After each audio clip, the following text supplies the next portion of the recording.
오늘 2024년 12월 오늘 25일입니다. 우리 성탄감사 예배 마가복음 1장 1절의 말씀으로 복된 소식이라는 제목으로 잠깐 말씀을 전하도록 하겠습니다. 우리 다시 한번 인사할까요? 앞뒤 좌우로 메리 크리스마스 하시고 또 앞뒤 좌우로 내가 할 수 있는 축복을 한번 해봅시다. 건강하시길 바랍니다. 가정이 행복하시길 바랍니다. 좋은 친구들 만나길 바랍니다. 돈 많이 버시길 바랍니다. 등등 메리 크리스마스 하고 한번 축복 우리 앞뒤 좌우로 한번 해보도록 하겠습니다. 시작.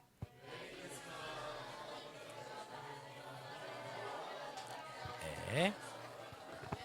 우리 학생들은 건강 공부 또 열심히 했으면 좋겠고 건강하시기를 바라고 또 하는 일들 다 잘 되기를 바랍니다. 무엇보다도 이제 내년 한 해 또 주님 주시는 평강이 늘 가득하시기를 바랍니다. 여러분들 마음 안에 평안하시길 바라고 여러분들 가정 안에도 그 은혜가 가득하기를 주님의 이름으로 축원합니다. 예, 우리가 지금 앞뒤 좌우로 축복했습니다. 축복 서로 복을 빌어 주었지요. 오늘 이제 하나님의 아들 예수 그리스도의 복음의 시작이라 했습니다. 복음이라 하면 복된 소식이에요. 복된 소식. 예수님이 이 땅에 오신 성탄이 복된 소식이라는 것입니다. 우리에게 가장 축복된 소식이라는 거죠. 성경에서는 축복, 복 하면은 하나님과 거의 동급. 우리가 아는 축복, 우리가 아는 복된 소식은 뭐냐? 성경이 말하는 축복은 무엇이냐? 하나님을 아는 것이 축복이라는 것입니다.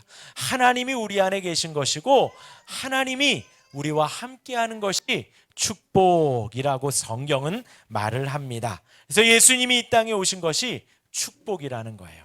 오늘 그 말씀을 가지고 예수님이 정말 나에게 축복인가? 우리 짧게 자 보세요. 히터가 켜지면요 희한하게 내 눈도 감겨요. 그렇죠? 우리 다 눈을 뜨시고 앞을 보시고 여러분들에게 복된 소식을 전해드릴게요. 설교는 짧습니다. 자,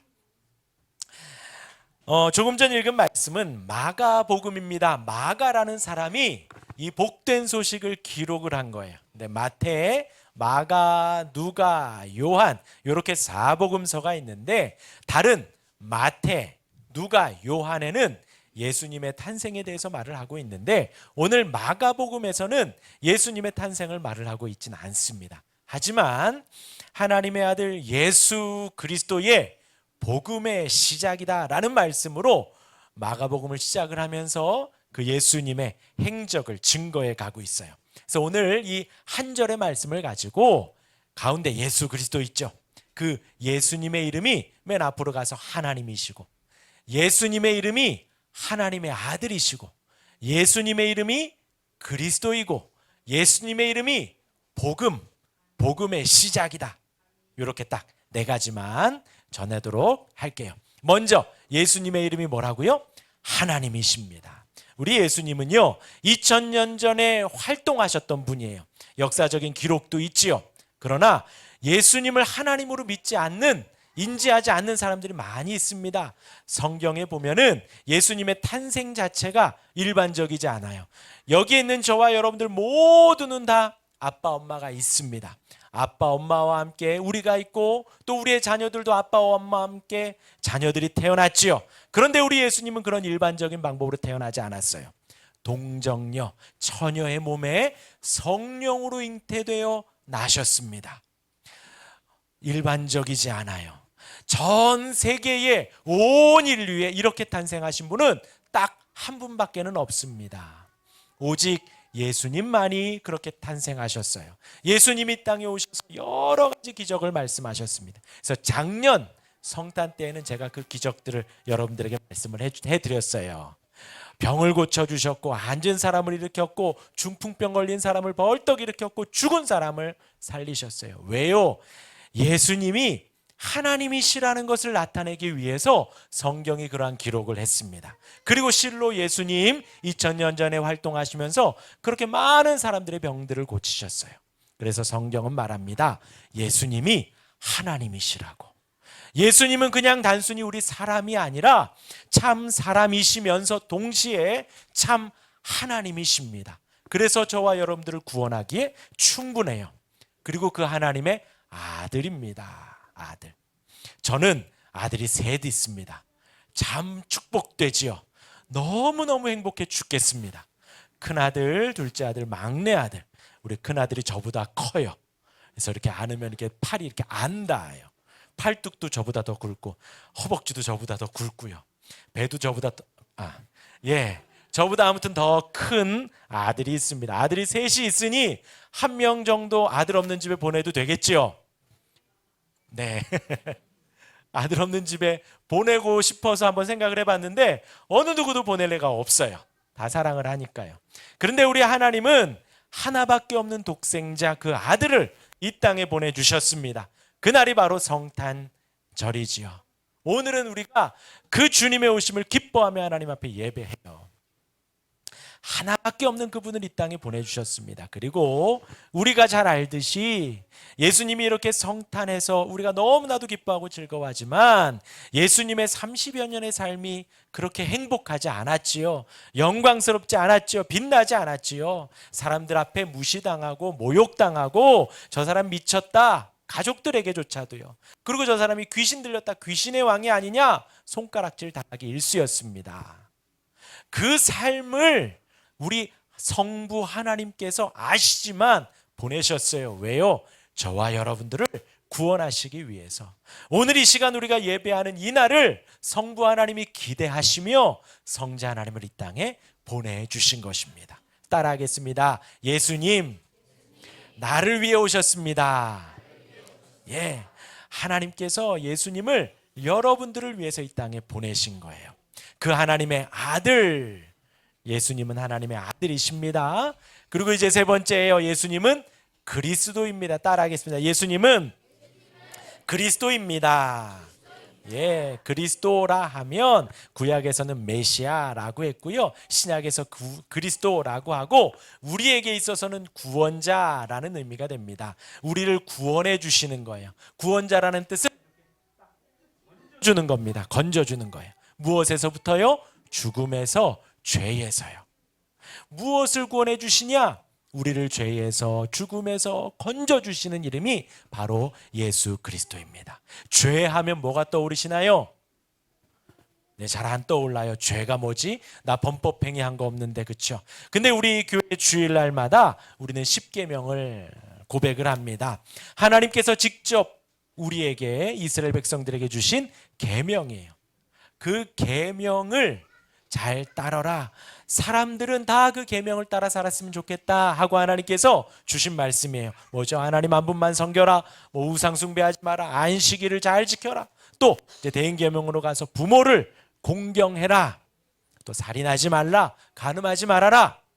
도둑질하지 말아라. 거짓말하지 말아라. 제가 드린 말씀 중에서 여러분들 틀린 말 있으면 말해보세요. 하나도 없지요. 그리고 우리가 자녀를 키우면서 다 말합니다. 그렇죠? 어디가 도둑질하지 말라고 엄하게 가르치죠. 거짓말하지 말라고 엄하게 가르치죠. 부모를 공경하라고 엄하게 가르칩니다. 이것이 하나님이 우리에게 주신 계명이에요. 근데 그것을 어긴 것을 죄라고 합니다. 저와 여러분들은 그 죄에서 자유로울 사람이 아무도 없어요. 아무도. 우리는 살아가는 삶이 그러한 거짓과 탐욕과 살인과 간음으로 가득해져 있습니다. 그런데 우리 예수님이 구원자라는 거예요. 여러분들에게 제안을 하는 거예요. 우리 예수님이 우리에게 오시면 어떠한 일이 생기냐? 예수님이 우리 안에 오시면 이제부터 죄가 희한하게 보이기 시작해요. 이것이 죄구나. 이것이 죄가 아니구나. 거짓말하지 말아야겠구나. 도둑질하지 말아야겠구나. 여러분들, 예수님이 우리 마음 안에 중심에 오면 그것이 보입니다. 그래서 예수님을 그리스도, 예수님을 구주라고 하는 거예요. 우리를 죄에서 건져주실 분이십니다. 우리를 탐욕에서 건져주십니다. 목사님, 저는 아직 죄에 대해서 별로 그렇게 없는데요. 예수님이 아직 마음에 가득하지 않아서 그래요.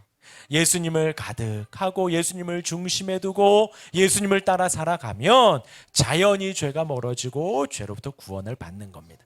그래서 예수님을 그리스도라고 합니다. 예수님을 구주라고 합니다.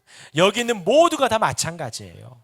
저라고 다르지 않습니다. 여기 뭐 교회 오래 다녔고 조금 다녔고 이제 막 오셨고 1년에 한두 번 오고 중요하지 않습니다. 모두가 다 똑같습니다. 거기에서 구원받을 유일한 이름은 바로 예수님 뿐이라는 거예요. 예수님을 따르고 예수님을 내 마음에 두고 예수님을 사랑하고 살아갈 때 우리로부터 죄는 조금씩 멀어져 가고 예수님이 우리를 죄에서 구원해 주십니다.